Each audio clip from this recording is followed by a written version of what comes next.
नमस्कार, आप सभी का स्वागत है आपके अपने YouTube channel JS topic study पर। तो प्यारे बच्चों, कैसे हैं आप सभी? आशा करता हूं आप सभी अच्छे होंगे। चलिए, आज की क्लास में हम फिर से क्लास 10th का जो आपका सब्जेक्ट है लोकतांत्रिक राजनीति सेकंड, इसका हम लोग सेकंड चैप्टर पढ़ने वाले हैं। तो प्यारे बच्चों, सभी मेरे साथ जुड़ जाएं और हम लोग फिर क्लास स्टार्ट करते हैं। अब आप मुझसे पूछोगे सर आज की क्लास में हम पढ़ने के वाले हैं, तो मैंने बोर्ड पर पहले से ही लिख के रखा है। यहां पर एक टॉपिक है संघवाद। क्या है? संघवाद। क्लास 10th में आपकी बुक कौन है? लोकतांत्रिक राजनीति सेकंड। क्लास 10th लोकतांत्रिक राजनीति कौन? सेकंड। ये आपकी बुक का नेम है और उसका टॉपिक है आपका संघवाद। क्या है? संघवाद। अब सबसे पहले आप मुझसे पूछोगे सर इस टॉपिक से कितने क्वेश्चन आने वाले हैं? तो प्यारे बच्चों, ये संघवाद जो है बोर्ड के एग्जाम में 4 नंबर का टॉपिक है। कितने नंबर का है? 4 नंबर का टॉपिक है, जिसमें से एक आपका आएगा ऑब्जेक्टिव। क्या आएगा? ऑब्जेक्टिव। इसके बाद एक क्वेश्चन आएगा आपका जो आएगा वो कौन होगा? अति लघुत्तरीय प्रश्न, माने कि आपको कम शब्दों में लिखना है। और एक आएगा कौन सा? लघुत्तरात्मक प्रश्न, जो आएगा 2 नंबर का। क्या आएगा? 2 नंबर का। तो 2 नंबर का एक बड़ा वाला उत्तर आएगा, 1 नंबर का छोटा सा, और एक आएगा ऑब्जेक्टिव वाला। तो कम से कम 4 नंबर की यूनिट है और इस क्लास में हम 4 नंबर पूरे के पूरे कंप्लीट कर लेंगे, इसलिए आप इस वीडियो को पूरा का पूरा वॉच करें। ठीक है बच्चों? चलिए, अब प्यारे बच्चों सबसे पहले यहां पर एक हेडिंग लिखी है संघवाद। क्या लिखा है? संघवाद। तो संघवाद को हम लोग समझते हैं। प्यारे बच्चों, जब आप एनसीईआरटी की बुक को ओपन करोगे तो वहां पर एक इमेजिनेशन बना हुआ है, एक चित्र बना हुआ है। ठीक है प्यारे बच्चों, इस चित्र में यहां पर जो लाल लाल चीजें दिखाई गई हैं, ऐसे यहां पर आप लोग देखोगे रूस लिखा है। क्या लिखा है? रूस लिखा है। और रूस को इन लोगों ने क्या करा? रेड कलर से इन्हें फिल कर दिया है। ये लाल कलर नक्शे में हमें कहीं ना कहीं संघवाद को बता रहा है कि इन देशों में जो सरकारें चलती हैं वो संघवाद सरकारें चलती हैं। तो इस चीज पर हमें आज क्या करना है? चर्चा करना है। क्या करना है? चर्चा करना है। ठीक है बच्चों, एक बात आप लोग याद रखें, पूरे के पूरे विश्व में 196 देश हैं। कितने देश हैं? 196 देश हैं। 196 कंट्री हैं। कितने हैं प्यारे बच्चों? 196 देश।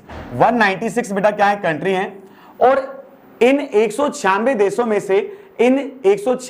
में से मात्र कितना? मात्र 25 देशों में। कितने देशों में? मात्र 25 देशों में जो सरकारें चलती हैं, 25 देशों में, उन सरकारों का नाम है संघवाद। माने इन देशों में मात्र 25 देशों में क्या चलता है? संघवाद की सरकारें चलती हैं। और इन 25 देशों में विश्व की 40% आबादी निवास करती है। कितनी करती है? 40% पॉपुलेशन इन 25 देशों में निवास करती है। और कितने देशों में से? 196 देशों में से। और इन 25 देशों में क्या चलता है? संघवाद। और ये जो आपको नक्शे में दिखाया गया, जैसे कि यहां पर क्या बना है? कनाडा बना है। क्या बना है? कनाडा। इस कनाडा में संघवाद की सरकार चलती है। यूएसए नीचे बनाया गया है, यहां भी संघवाद चलता है। यहां पर एक देश बताया ब्राजील। क्या बताया? ब्राजील। यहां भी संघवाद। तो वास्तव में क्वेश्चन ये बनता है कि संघवाद सर है क्या? आपने नक्शे में बताया कि सर 25 देशों में संघवाद की सरकार चलती है, तो आप हमें यह समझाएं कि संघवाद क्या है। तो इसी को हमें चर्चा करना है इस पूरी के पूरी क्लास में। ठीक है बच्चों, तो याद रखना इस पूरे के पूरे मानचित्र में जो लाल रंग से नक्शे को भरा गया है, ये सारे के सारे वो देश हैं जहां पर क्या चलता है? संघवाद नाम की सरकार चलती है।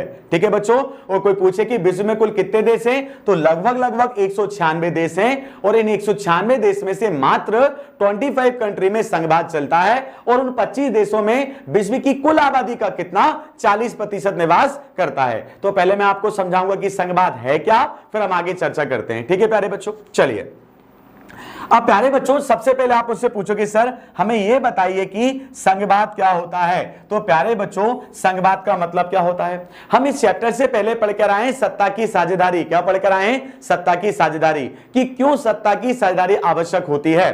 ठीक है बच्चों, अब यहां पर बोल रहा है संघवाद। हम एक काम करते हैं प्यारे बच्चों, मैं मेरे देश का एक नक्शा बनाता हूं। क्या बनाता हूं? नक्शा बनाता हूं, मैप बनाता हूं प्यारे बच्चों। ये रफ मैप बना दिया मैंने। ठीक है बच्चों, राइट।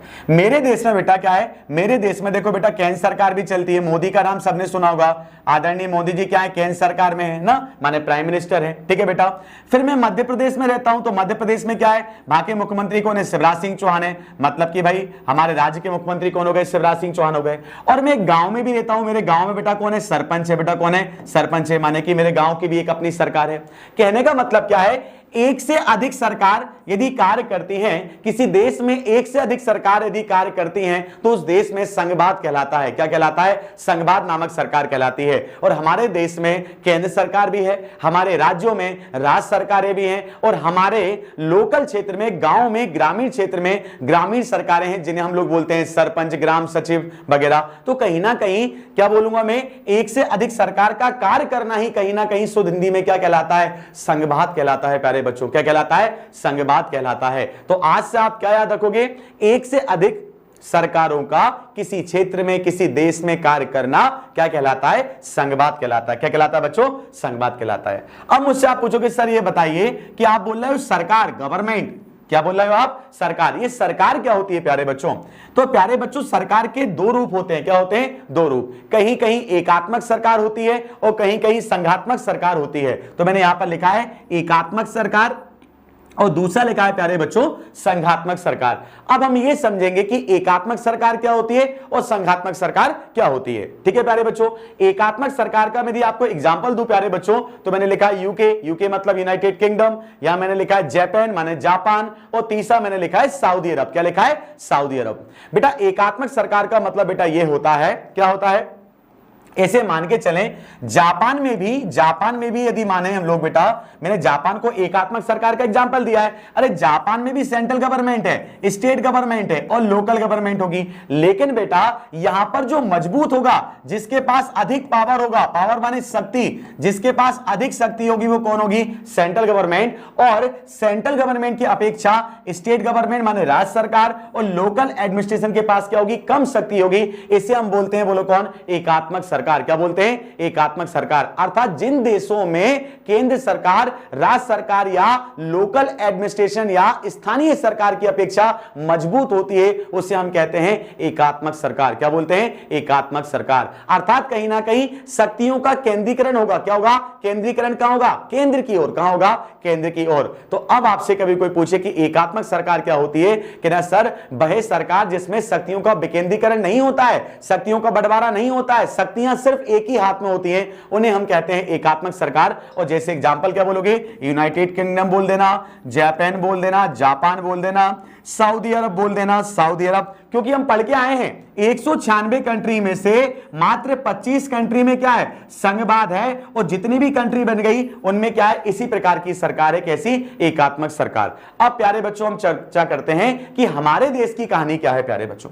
चलिए अब प्यारे बच्चों देखो मैंने यहां पे क्या लिखा है? गवर्नमेंट टू टाइप्स की होती है, एक होती है एकात्मक सरकार और एक होती है संघात्मक सरकार। मैंने यहां पे बताया कि जहां पर सेंट्रल गवर्नमेंट सीजी, सीजी मतलब केंद्र सरकार, मजबूत हो। क्या हो? मजबूत हो। किसकी अपेक्षा? स्टेट गवर्नमेंट माने एसजी, और एलजी मतलब कौन? Local government. इनकी अपेक्षा क्या हो? मजबूत हो। उसे हम बोलते हैं एकात्मक सरकार। Japan, United Kingdom and Saudi Arabia, ये सारे के सारे एकात्मक सरकार के अंतर्गत आते हैं। अब बोलोगे प्यारे बच्चों संघात्मक सरकार को समझाइए सर। तो मैंने लिखा है ऐसी शासन व्यवस्था जहां पर दो या दो से अधिक सरकारें क्या करती हैं? काम करती हैं, कार्य करती हैं, देश को चलाती हैं, उसे हम लोग बोलते हैं प्यारे बच्चों संघात्मक सरकार। इसके लगे सर कैसे? तो मैंने बताया प्यारे बच्चों हमारे देश का प्रधानमंत्री कहां आता है? सेंट्रल गवर्नमेंट में। हमारे देश का मुख्यमंत्री कहां आता है? स्टेट गवर्नमेंट में। और हमारे गांव का सरपंच कहां आता है? तो आप बोलोगे सर लोकल अथॉरिटी मतलब कि लोकल एडमिनिस्ट्रेशन में। अरे हाँ ना बच्चों, तो हमारे देश में क्या चलता है? संघवाद चलता है। क्या चलता है? संघवाद चलता है। चलिए इसको और आसान शब्दों में समझते हैं प्यारे बच्चों। अब बेटा मैंने ये लिखा है भारत में सरकार। तो प्यारे बच्चों भारत में सरकार कौन कौन सी है? केंद्र सरकार, सेंट्रल गवर्नमेंट, देन कौन है? राज्य सरकार मतलब स्टेट गवर्नमेंट, और फिर हमारे पास कौन है? स्थानीय सरकार। तो भारत में मुख्यतः 3 प्रकार की सरकारें हैं। केंद्र सरकार, नंबर 2 कौन? राज्य सरकार, और नंबर 3 कौन? आप बताओगे उसको, बोलो स्थानीय सरकार। ठीक है प्यारे बच्चों, अब मेरी बात समझिए बेटा। हमारे देश में क्या है? ऐसे मान के चले हम लोग है ना, ऐसे मान लो मेरा नाम है रोहित, ये रोहित है। अच्छा मेरे ऊपर सेंट्रल गवर्नमेंट भी शासन करती है, मेरे ऊपर स्टेट गवर्नमेंट भी शासन करती है, और मेरे ऊपर बोलो कौन? लोकल गवर्नमेंट भी शासन करती है। माने एक ही लोग पर, एक ही व्यक्ति पर अलग अलग सरकारों का शासन करना। क्लियर बच्चों? राइट। अब मुझसे आप पूछोगे सर क्या एक ही व्यक्ति पर अलग अलग सरकारें शासन कर सकती हैं? हाँ भाई कर सकती हैं। पूछे क्यों? क्योंकि कहीं ना कहीं हमारे कॉन्स्टिट्यूशन में, हमारे संविधान में इनकी शक्तियों का क्या है, वर्णन है कि भाई केंद्र सरकार कितना काम करेगी, राज्य सरकार कितना काम करेगी उस व्यक्ति के लिए, और स्थानीय सरकार कितना काम करेगी। तो हमारे देश में संघवाद में क्या होता है, अलग अलग सरकार याद रखना एक ही व्यक्ति के लिए कार्य कर सकती है। इसलिए लिखा है भारत में इनकी शक्तियों का विभाजन क्या है, स्पष्ट है। क्या है? स्पष्ट है। इसी कारण एक व्यक्ति पर लोकल गवर्नमेंट हो, चाहे स्टेट गवर्नमेंट हो या केंद्र सरकार हो, यह शासन कर सकती है। जैसे मान के चलते हैं हमारे देश में याद रखना आयुष्मान कार्ड योजना चलती है, वो किसकी है? केंद्र सरकार की है। किसकी है? केंद्र सरकार की है। मध्य प्रदेश में लाडली बहना योजना आई है, वो किसकी है? राज्य सरकार की है। और मेरे गांव में याद रखना सरपंच के द्वारा रोड बनवाया जा रहा है, तो रोड भी मेरे लिए बन रहा है, लाडली बहना भी मेरे घर में पैसा आ रहा है, और आयुष्मान कार्ड योजना से किसका स्वास्थ्य हो रहा है? हमारा हो रहा है। मतलब कि सरकारें अलग अलग हैं लेकिन काम किसके लिए कर रही हैं? एक ही व्यक्ति के लिए कर रही हैं। अच्छा, इनके बीच में काम को लेकर झगड़ा क्यों नहीं होता है? क्योंकि कॉन्स्टिट्यूशन में इनका जो पावर का डिवाइडेशन है उसे स्पष्ट करके रखा गया है, इनकी शक्तियों का वर्णन स्पष्ट करके रखा गया है। इसी कारण इनके बीच में किसी प्रकार का टकराव नहीं होता है। तो प्यारे बच्चों संघवाद क्या है कि ना सर एक ही क्षेत्र में दो या दो से अधिक सरकारें क्या करती हैं, कार्य करती हैं, तो उसे हम संघवाद कहते हैं। और संघवाद में जो सरकारें होती हैं इनकी शक्तियों का स्पष्ट क्या करा है, संविधान में उल्लेख किया गया है। इसलिए एक ही व्यक्ति पर क्या करती हैं, शासन करती हैं। प्यारे बच्चों क्या करती हैं, शासन करती हैं। प्यारे बच्चों इतनी बात क्लियर है। अब मेरी बात समझिए बेटा, मैंने अभी आपको समझाया है कि देखो सेंट्रल गवर्नमेंट केंद्र सरकार, स्टेट गवर्नमेंट राज्य सरकार और लोकल गवर्नमेंट स्थानीय सरकार। कभी कोई पूछता है क्या इनका जो ऑर्डर होता है वो क्या होता है, तो आप बोलोगे लंबवत या ऊर्ध्वाधर बंटवारा। क्या होता है? लंबवत या ऊर्ध्वाधर बंटवारा। ये कभी भी आपका ऑब्जेक्टिव में बन सकता है कि भारत में जो संघवाद है अर्थात सरकार तीन रूप में बटी हुई है, इसका किस प्रकार का रूप है, तो आप बोलोगे लंबवत या क्या बोलोगे ऊर्ध्वाधर बंटवारा। तो बेटा क्या होता है, सीजी के नीचे स्टेट गवर्नमेंट के पीछे कौन, लोकल गवर्नमेंट। तो ऐसा एरो लगा है, इसी को हम बोलते हैं लंबवत या ऊर्ध्वाधर बंटवारा। क्या बोलते हैं? लंबवत या ऊर्ध्वाधर बंटवारा।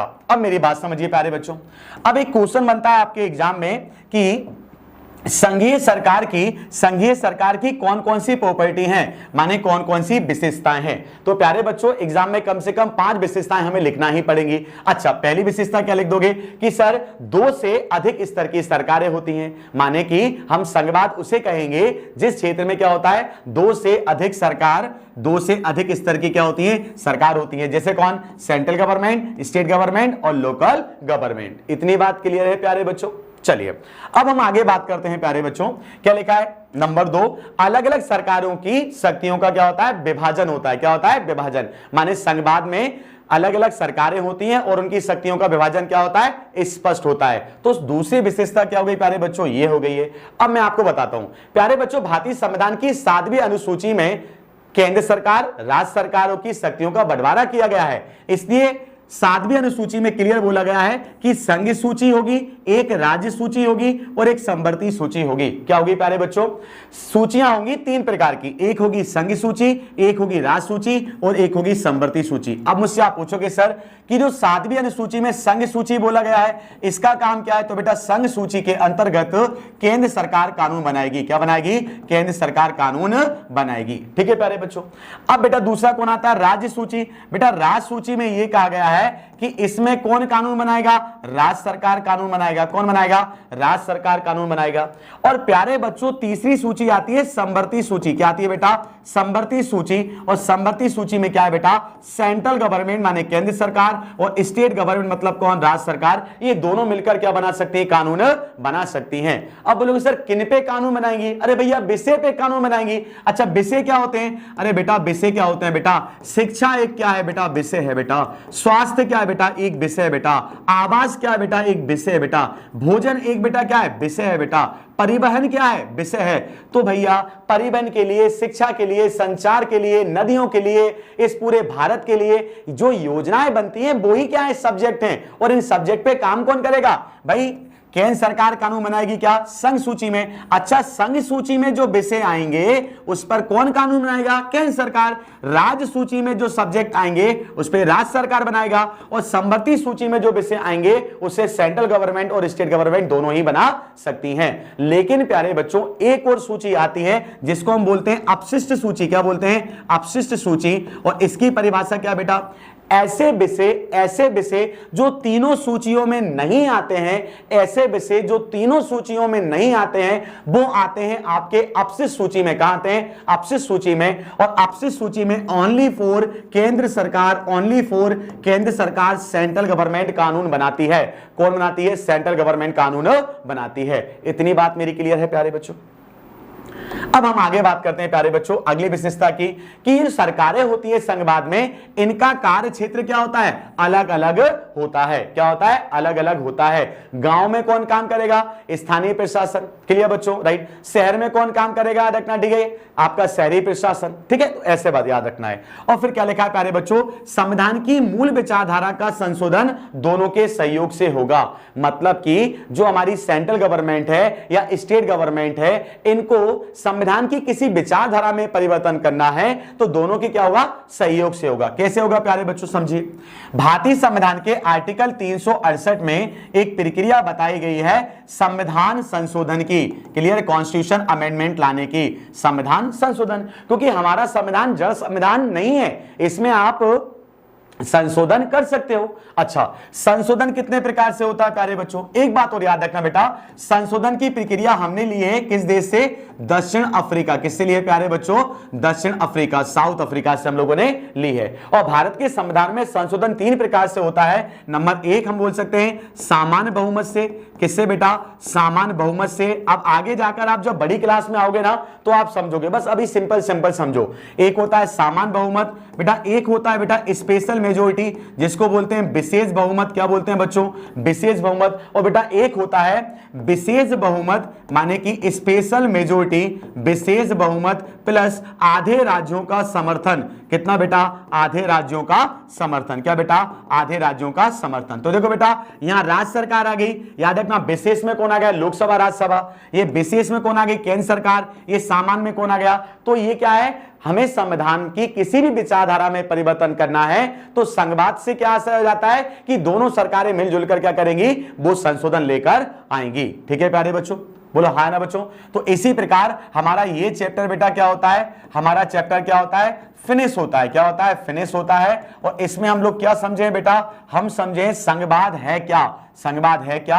अब अगली क्लास में मैं संघवाद के कम से कम 10 ऑब्जेक्टिव सॉल्व करवाऊंगा जो आपके एग्जाम में कंफर्म आएंगे। तो इसीलिए आप क्या करेंगे बेटा, आप जेएस टॉपिक स्टडी को जो नए बच्चे हैं वो क्या करेंगे, सब्सक्राइब कर लेंगे बेटा, और नीचे एक बेल आइकॉन दिया होगा उसको आप दबा देंगे। ठीक है बच्चों। और एक बार आप लोग चैनल की प्लेलिस्ट में जरूर जाएं, वहां पर सारे के सारे मैथ्स के, हिंदी के, साइंस के, सोशल साइंस के और भी सारे, याद रखना, सारी की सारी वीडियो डाली गई हैं, उनको देखें और अपने भविष्य को बनाएं। तो प्यारे बच्चों, जय हिंद, जय भारत।